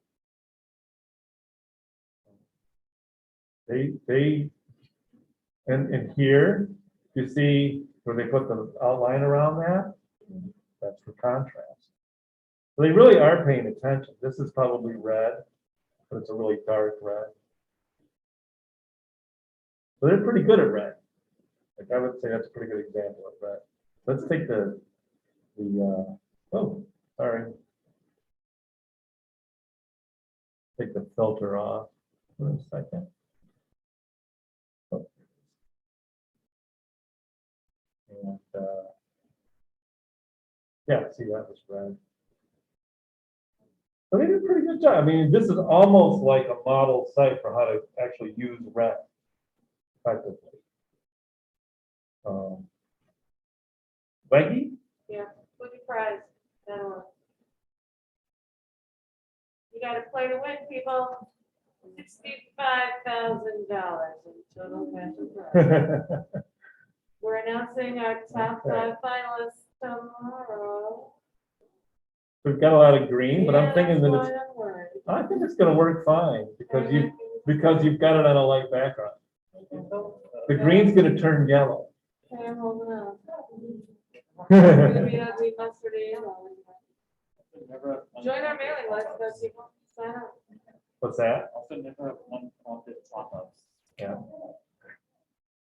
So we've got gray. So you must have hit, there's a certain hue of red and a certain hue of green that will turn gray. It's a pretty narrow spectrum.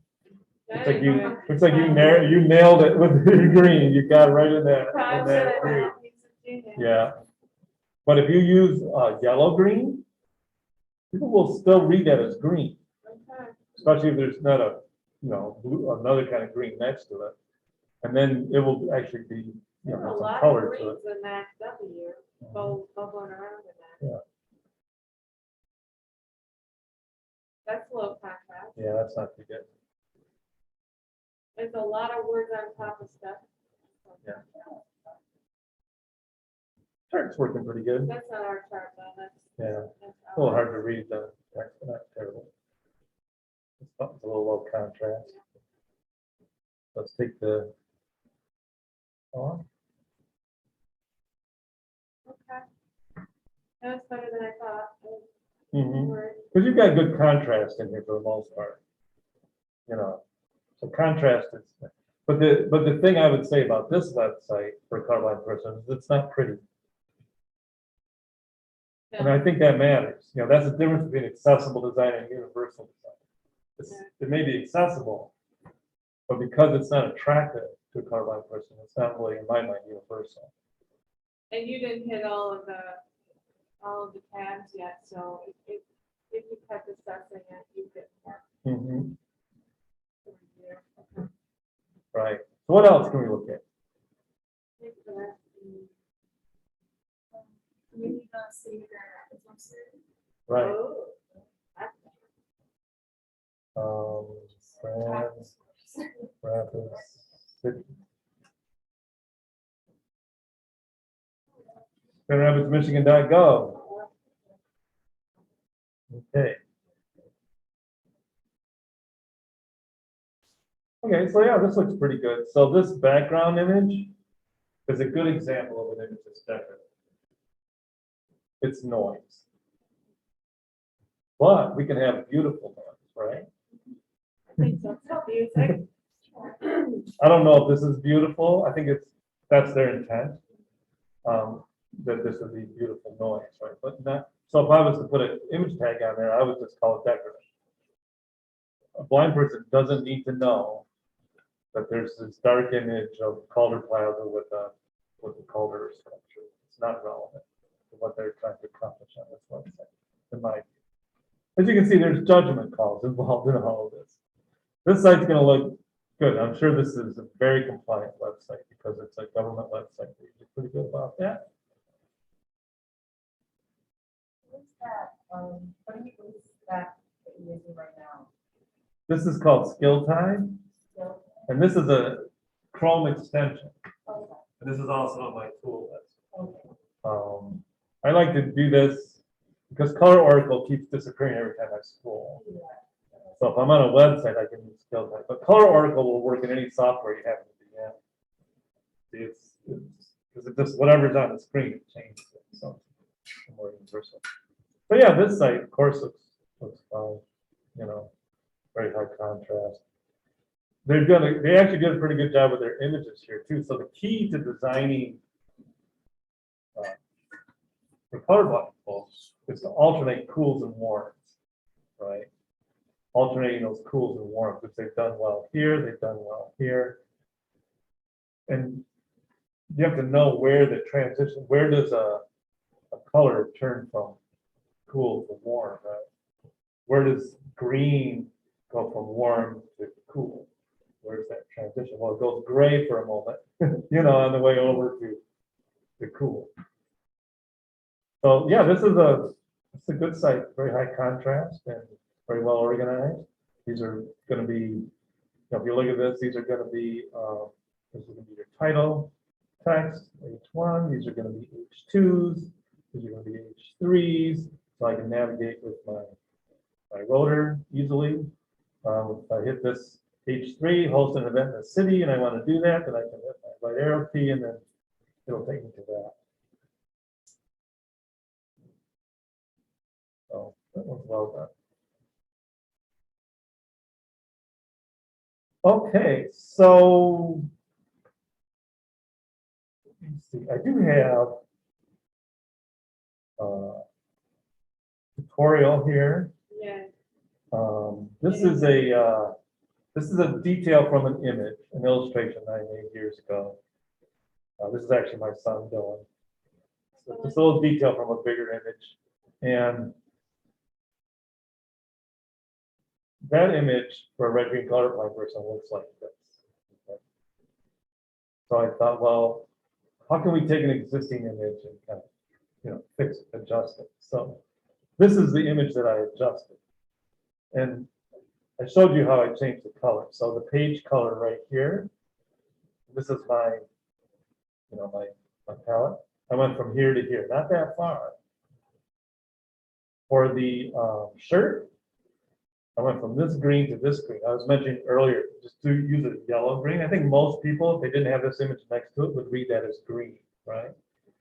It's a yellow green now. The skin color, I went from pink. Pink is like the worst, it will turn gray. So I went from that to more natural skin tone. And then, let's see, the hair, I went from this kind of pinkish to more of a purple, more of a blue.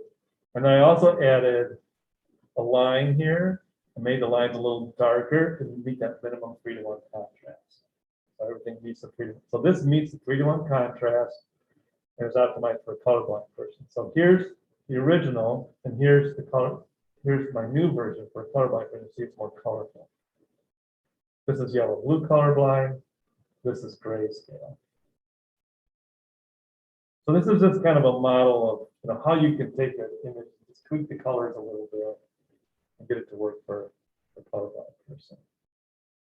I also have a video demo. We won't watch it right now, but this is how I redesigned the Google logo.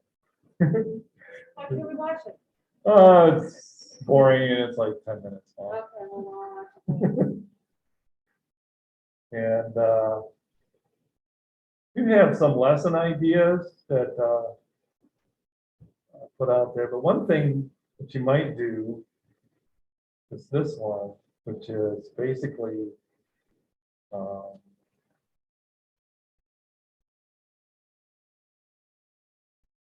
yeah, this Analyze one. your website. Well, just yeah, Website. kind of go around in the world or websites you navigate and just do what we're just doing right here, and just kind of make two lists, ones that seem to be working pretty well and ones that don't, and what's the difference, is a good, I think, analysis project for color. And a way to really start to process it. It's like anything else, the more things we look at, the more we understand the problem and the solution. So that's what I have for today. Anybody have questions or anything they want more information on? Or? I just had a question. Yeah. You said that like 4% of the population deals with the, vision impairments or color blindness. Now, in an aspect like Google, would Google see that as too little of a percentage to worry about because there's still 96% of the people that can see? Does that come in after when you're working with companies? They're just like, oh, that number is too small. No, I think Google is just not aware that it's just not on their radar. I think, and I can relate to that. I mean, it wasn't that long ago when none of this was on my radar. Yeah. I didn't start to pay attention to color blindness myself probably until about 4 years ago. Yeah. It's really about awareness. I think if somebody would say, hey, if somebody would make my presentation to them, I think Google would be like, oh, yeah, look at that. We're smart. We have all the smart people. We can work on that, So a lot of it is just awareness, really. And I think I mentioned earlier the accessibility industrial complex. So there's a whole industry built around accessibility now. And no matter what your problem is, they have solutions. They have sort of mechanized, solutions that they're good at doing. And those solutions are hammers, and every accessibility problem is the nail, right? Captions, audio descriptions, contrast checker, and they're not really thinking, they're not designers necessarily, they're not thinking from a design point of view. Their only goal, and this is where Google is at right now, as well as most of the other companies, is we just need to make sure that this information is signal in that noise, and then we're done. We don't have to worry about the quality of the experience. No one's asking us to do that. We're not going to ask ourselves to do that. And that's the difference between accessible and universal design. You got your captions. If you have to pause the video over and over again and rewatch it, I'm sorry, but they're there. It is accessible. We did our job. Box check. So this is where almost everybody's at right now. This is why I'm doing 5 presentations at international conferences this year, because this is a brand new idea in media, really. The fact that we should think about quality also. have a follow-up question in terms of school disability impairments. I actually, I have double vision. So I see double. I'm very familiar with that. My wife has double vision. Yeah, and it's usually a problem for like children. But mine do get those. So that is a problem, especially when I'm doing stuff. So I'm wondering if there's something that could be done in terms of what's on the screen and how that. That is an excellent question. And I have no idea. But it's perhaps another thing to add to our list. Yeah, because there's other visual impairments. Oh, for sure. Yeah, and basically on that note, they might even have it in skill type. Let me get to something that's more of an image here. To this. Possibly collagen is really messing. Yeah, yeah. So, It was, that's what it was moving. Yeah, I was thinking. yeah, my wife has prisms on her glasses. Yeah, to try to correct it, but when you get tired, the prism, there's just nothing works, right? That's what I thought. Yeah. Very mild. My father's is very thick. Yours is very thin. My father's is very thick. This is, so we can simulate blurriness with this skill type. Tunnel vision, I've just seen this. There's tunnel vision. Central vision.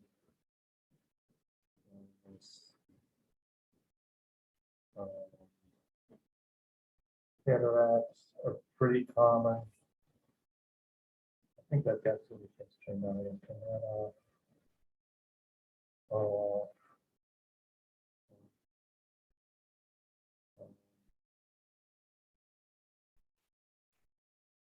Peripheral. I think I'll just do that. I'm just kind of seeing if they have double vision in there at all. I don't see it. Yeah, it's probably not on our radar. It's probably not on accessibility radar either. Yeah, really, it's really bad. I have to do it for them. Yeah. Sometimes it doesn't work. It really messes with me. If I close my eyes. One of the ideas that I've been having myself is just, often we have information left and right. We have to switch back and forth. Keeping everything in the middle, I think reduces cognitive load just right off the bat. We're not looking for information, especially the video. Is that something that you find helps if things are, it's just the signal in the middle and not much going on around it? I mean, really for me, what like that is like I'm really, really tired. I really Yeah. I haven't really tried that with like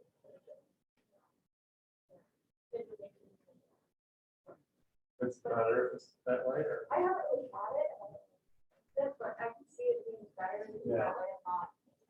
Yeah. I'm looking at the screen, Yeah, that's why I put this up, because you have these two pieces of information. And I would imagine that's a little more strenuous to look at than if there was just one piece in the center. I mean, that's very speculative on my part. Okay. Any other questions or thoughts or? Yeah, You said this wasn't on your radar until like 4 years ago. well, 2016 is when I started, but I keep learning about new Right. challenges that people have. So the list keeps growing up. Did you have a personal connection to it to first get involved, or how did that start? for you? No, interestingly, So you What? missed it, but we got sued Kendall College got sued because our website wasn't compliant. I think, yeah. Yeah, that's how I got first Okay. introduced That's how to we it, all but got into it. for the figure exercise, I don't have any. I don't have family members or, I mean, I have some students, other than my students, you know.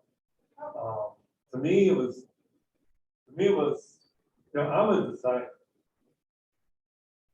And when you say you're gonna design for this whole big population of people, and you don't have to, the design doesn't have to have any qualitative, you know, metric.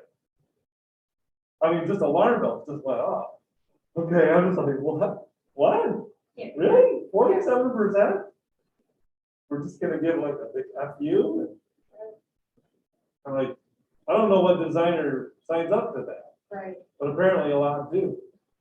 You know, and certainly the accessibility community, who are not all designers, have signed up for that. So that was like my trigger, you Yeah. know. And I just, and I looked into it, I'm like, nobody's working on it. So the, I think part of it for me personally was just there's a design challenge. I like puzzles. And you know, just to be truthful, for me, this is just a really cool puzzle to try to solve, even if all have personal experience. It's also an ethics. Yeah, I mean, you feel good about ourselves. You know, when we do things for the social good, you know, we're honest with ourselves. We're also doing things for ourselves. It feels good to do it. It will becomes be part of all our- of us at some point in our life. Yeah. Yep. Yeah. Well, I'm 64 years old. Well, I'm probably gonna start experiencing some of these things pretty soon.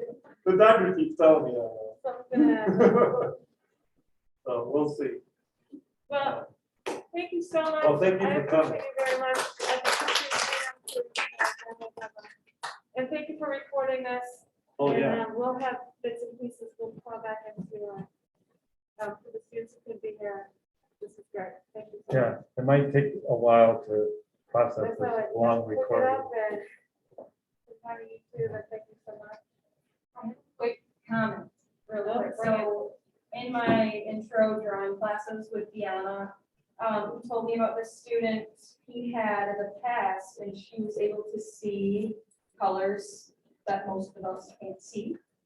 Like there was actually something. I've heard of that, yeah. Yeah, I don't want to say something wrong, because I think it's beautiful and awesome, but he said that